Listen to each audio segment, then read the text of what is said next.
Students, welcome to our YouTube channel. आज हम बात करने वाले हैं दिल्ली पॉलिटेक्निक सीईटी 2023 अपडेट के बारे में। जैसे आप सबको पता है कि सडनली जब नोटिफिकेशंस निकला 2-3 दिन पहले, तो उन्होंने पिछले के साल के रेस्पेक्ट में सिलेबस चेंज कर दिया। तो आप लोग को काफ़ी डिफ़िकल्टीज़ हो रहा है कि कैसे आप अंडरस्टैंड कर पाएँ कि how to be study in the proper manner. उसी को लेके मैं वीडियो बना रहा हूँ और उसमें जो पार्ट ऐड ऑन किया है उसको लेके मैं खास करके डिस्कस करूँगा। इसीलिए आप थंबनेल से यहाँ पे देख रहे हैं कि जो मेन पर्पस है मेरा, जो चीज़ें ऐड किया है सिलेबस में, उस कन्फ्यूजन्स को मैं दूर कर दूँ। कैसे पढ़ना है, कैसे स्कोर करना है, all thing to be discuss in this video. Basically Delhi polytechnic CET 2023 जो आपके अगस्त फर्स्ट वीक में एग्ज़ाम होने वाले हैं के लिए जनरल नॉलेज कैसे पढ़ें, कि आपका जो बेसिक पर्पस है कि जो हमारा जनरल नॉलेज ऐड ऑन हुआ है उसको आप कैसे पढ़ें। आपका जो टॉपिक है जनरल नॉलेज, इसको कैसे कवर करें, क्योंकि जनरल नॉलेज की अगर बातें करें तो अपने आप में ये एक ब्रॉड कॉन्सेप्ट्स हैं। उस ब्रॉड कॉन्सेप्ट्स को कैसे क्लियर करना है बड़ी डिटेल से समझेंगे। जैसे आप देख रहे हैं यहाँ पे, आगे हम लोग चलते हैं, देखते हैं इसको। जैसे सेक्शन ए, आपको पता है कि जब सिलेबस वहाँ पे जो उन्होंने मेंशन किया है, हमारे वेबसाइट पे भी मेंशन है या हमारे यूट्यूब चैनल पे Delhi polytechnic CET modulation YouTube channel पे कंटेंट जा चुका है। वहाँ पे पूरी सिलेबस का डिस्क्रिप्शन दिया गया है। जैसे वहाँ पे 3 सेक्शंस आपको मेंशन किया गया है, section A, section B and section C. तो पहले सेक्शंस में ही कन्फ्यूजन है लड़कों को कि ये पार्ट क्योंकि नया ऐड ऑन किया गया। बाकी जो 2 सेक्शन है, सेक्शन बी और सेक्शन सी, वो प्रीवियस ईयर के कंपेयर में रिमेन है, उसमें कोई चेंजेस नहीं लाया गया है। तो हम लोग उसी पे फोकस करेंगे। बाकी फिर कोई कन्फ्यूज़न होगा तो मैं डाउट क्लियर करूँगा ज़रूर। आप कमेंट करेंगे, कोशिश करेंगे हम लोग कि डाउट क्लियर करें। और ख़ास करके जैसे यहाँ पे आप देखिए, मैं बोर्ड पे एक्सप्लेन कर देता हूँ कि पिछले साल अगर CET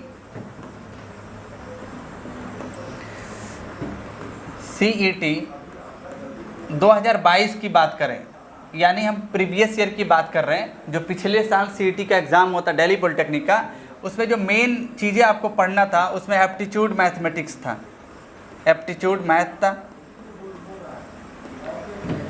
reasoning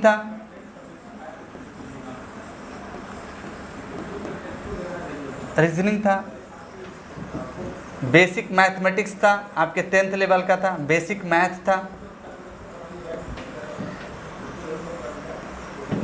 English communication,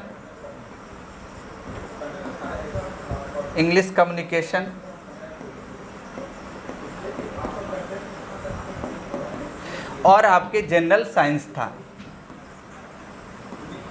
general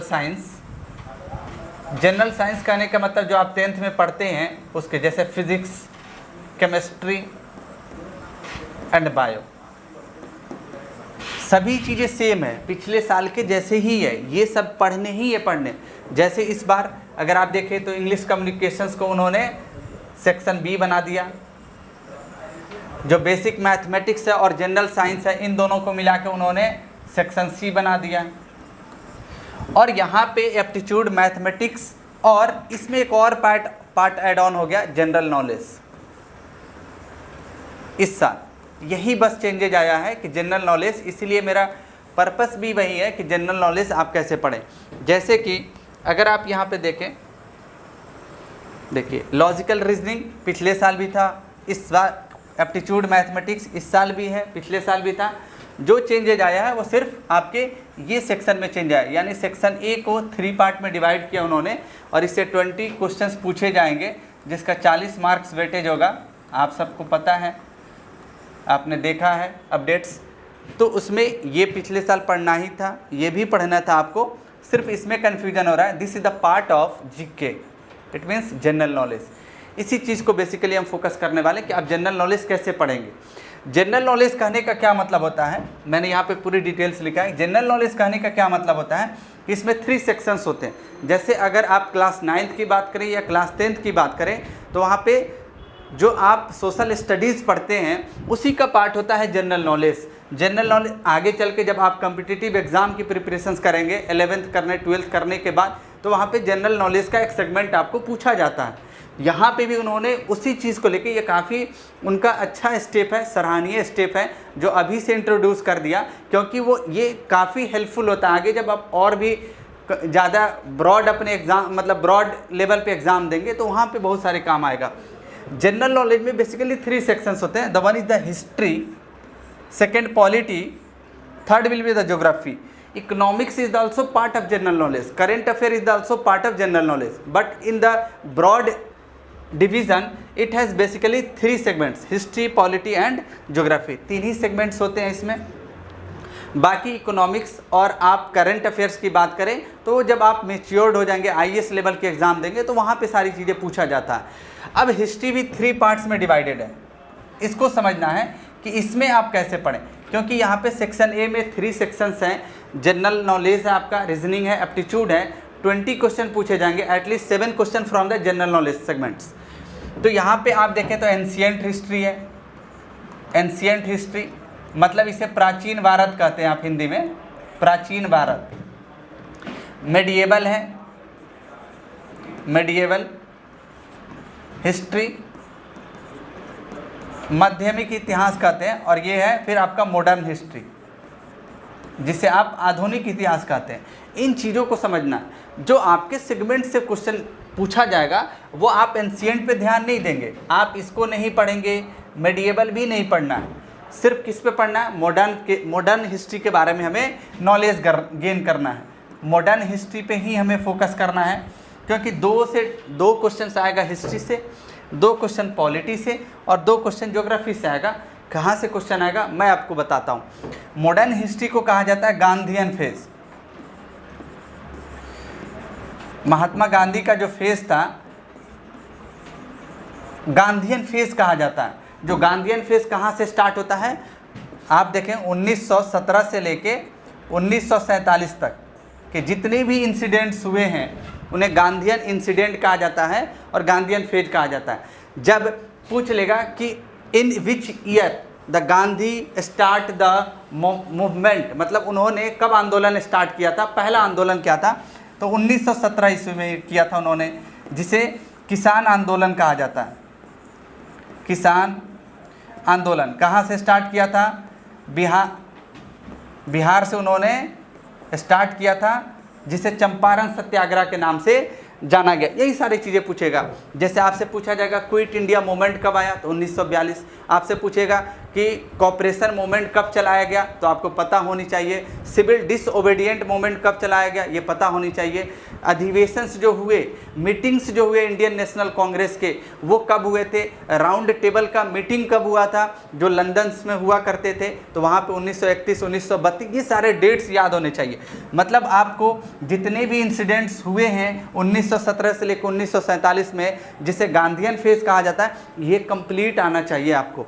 और हम सारे नोट्स भी आपको देंगे, हमारे प्रैक्टिस सेशन भी हमारे यूट्यूब चैनल पे जा रहा है और क्लासेस भी लग रहे हैं। अगर अभी तक आप इनरोल नहीं हुए हैं तो हमारे ऑनलाइन बैचेस हैं, ऑफलाइन बैचेस हैं। बेहतर होगा कि आप ऑनलाइन ज्वाइन करें, अपने घर पे बैठे बैठे सारी चीज़ें आप अच्छे से प्रैक्टिस कर सकते हैं। काफ़ी फिजिबल प्राइस में अवेलेबल है।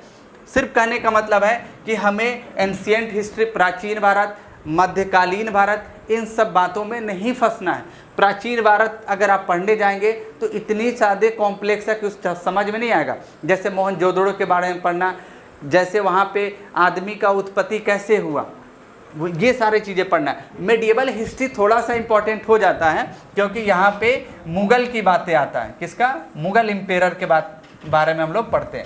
मुग़ल बादशाह जैसे शाहजहाँ, अकबर, औरंगज़ेब, ये सारे मुग़ल एम्पेरर, तो उसको भी छोड़ दे, लेकिन है important.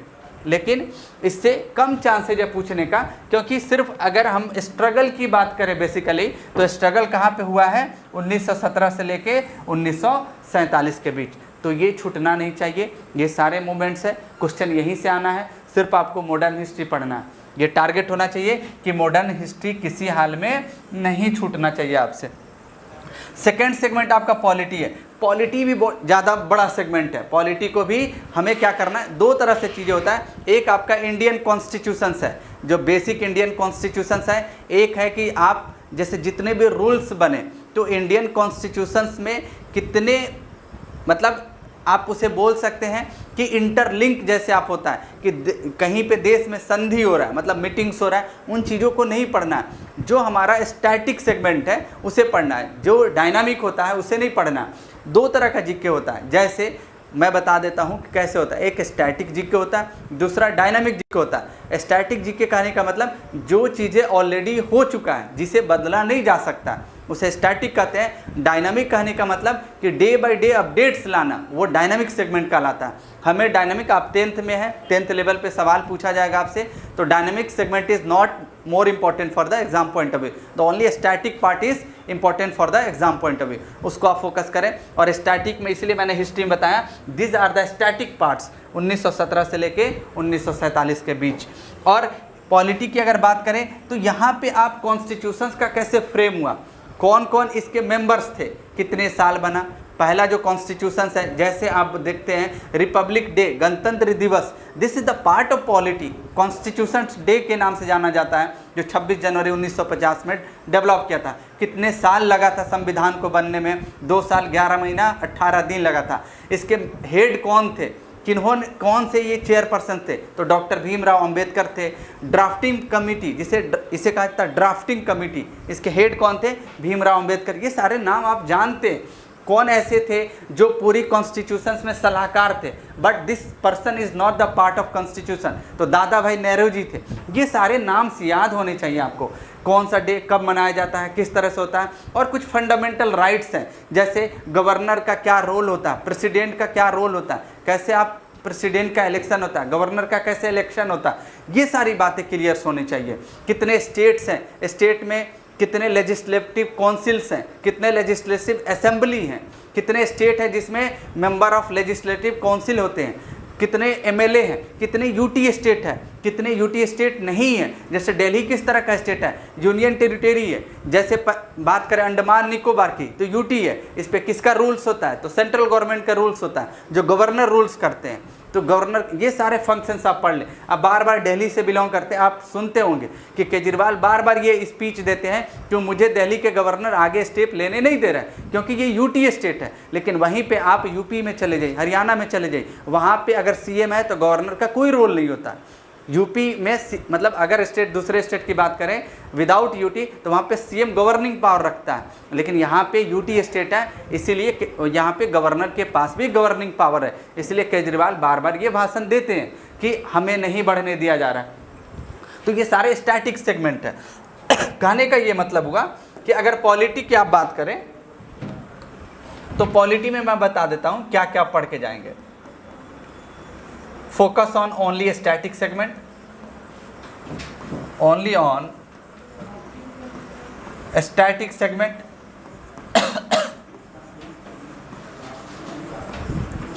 It means some articles are important, some articles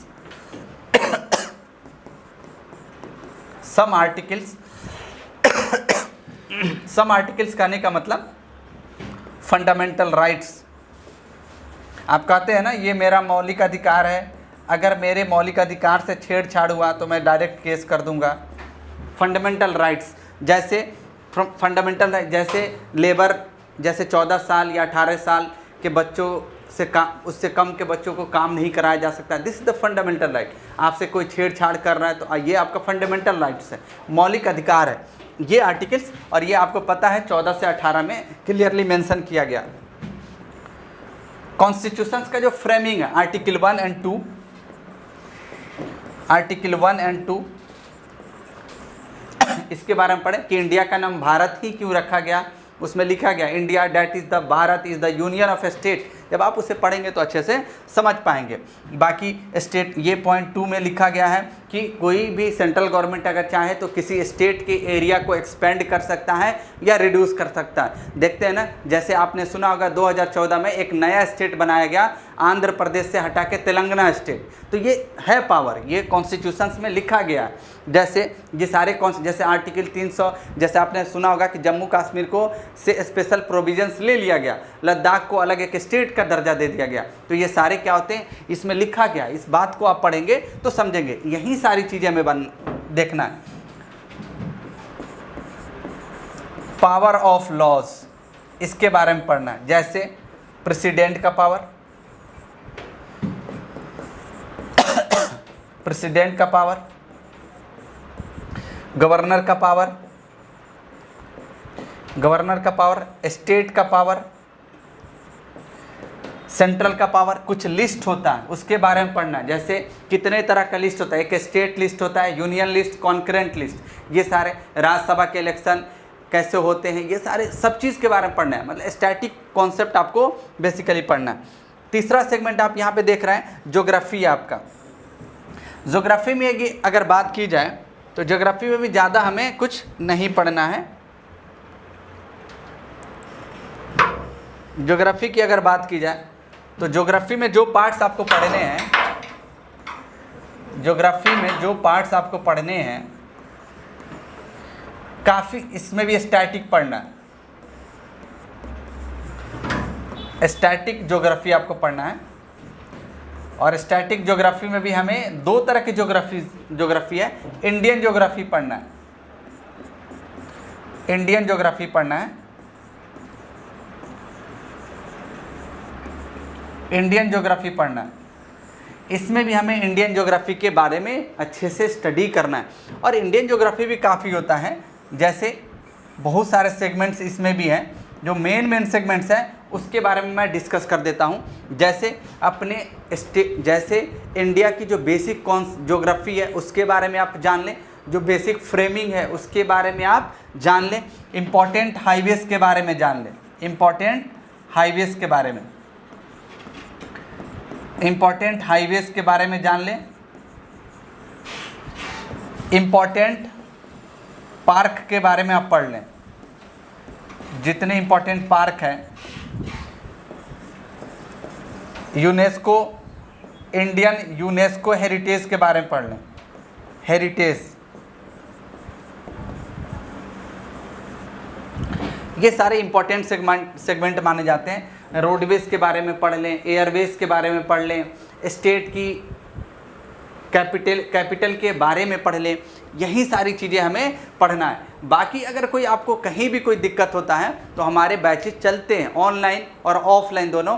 online जुड़ना बेहतर है आपके लिए, क्योंकि सारे मीडियम्स जो आपके एग्जाम्स होंगे ऑनलाइन होगा, तो प्रैक्टिस आप बेहतर कर सकते हैं। ऑलरेडी हमारे बैचेस चल रहे हैं, नया बैच अनाउंस होने वाला है मंडे या ट्यूसडे से, आप उसमें इनरोल हो सकते हैं। आपको प्रॉपर वे में प्रैक्टिस कराया जाएगा। सिर्फ ये कन्फ्यूजन था कि how to be study the general knowledge for the CET Delhi polytechnic in the proper way, which segment is more important for your exam point of view. उसी चीज़ को मैंने डिस्कस किया कि हमें डायनामिक नहीं पढ़ना है, स्टैटिक पढ़ना है, और स्टैटिक में क्या क्या पढ़ना है उसी को हमें फोकस करना है। जैसे इंपॉर्टेंट हाईवेज जो होता है, इंपॉर्टेंट पार्क है, जैसे यूनेस्को हेरिटेज में इंडियन कौन कौन से पार्क हैं, जैसे कॉर्बेट नेशनल पार्क सबसे पुराना है जो उत्तराखंड में एस्टैब्लिश है, पूछ सकता है कॉर्बेट नेशनल पार्क कहाँ पे, उत्तराखंड में है।